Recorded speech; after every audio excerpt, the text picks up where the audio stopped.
આની અંદર છે ને ઉપરથી એક મસાલો રાખ્યો છે એ આવી રીતે ઉપરથી નાખવાનો. હવે આ મસાલાનું અને આ ચીઝનું કોમ્બિનેશન છે ને બહુ જોરદાર લાગે. તમે એકવાર ભાઈ આજે આપણે બનાવવાના છીએ Kathiawadi Maggi. Control. Kathiawadi Maggi ન હોય, મેગી હોય. સમજ્યા? જો આજે ઘરમાં બધા છોકરાઓ ભેગા થઈને નક્કી કર્યું કે ભાઈ આજે મેગી ખાવી છે ને મેગી બનાવવામાં આપણો સિક્કો છે. સમજ્યા?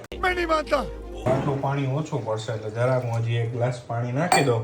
હું બનાવું ને હું એવી બનાવું છું કે નો બહુ સૂપી થાય કે નો બહુ જાડી થાય. સમજ્યા? એટલે જરાક આમ ચીઝનો સોસ જેવું ઉપર ને આપણે ઓલા સોસવાળા પાસ્તા કેવા ખાય એવી મેગી આપણે બનાવવાની ટ્રાય કરશું આજે ને એવી જ બનશે. હવે મેઇન વસ્તુ આપણે મસાલાની. આ મસાલા છે ને એ બધાય નહીં વાપરી.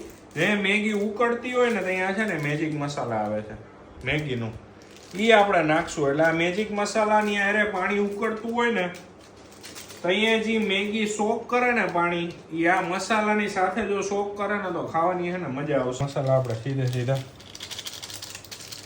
આ 4 પેકેટ નાખી દે. હવે આપણે આની અંદર છે ને ચીઝ નાખી દઈશું. નાખી દીધું 5. હવે આને કરી દેવાની મિક્સ.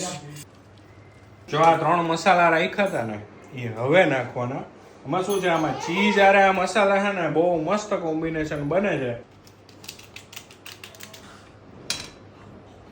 જો મેં કીધું તું ને એમ નહીં સૂપી અને નહીં સૂકી એવી રીતે આ જો બની છે મેગી મસ્ત મજાની. મસાલો ઉપર આવે છે. આ આવી રીતે ખાવાની છે ને બહુ મજા આવે. સમજે? હું ડીશમાં કાઢ લો પછી એકવાર ટેસ્ટ કરી કેવી લાગે છે.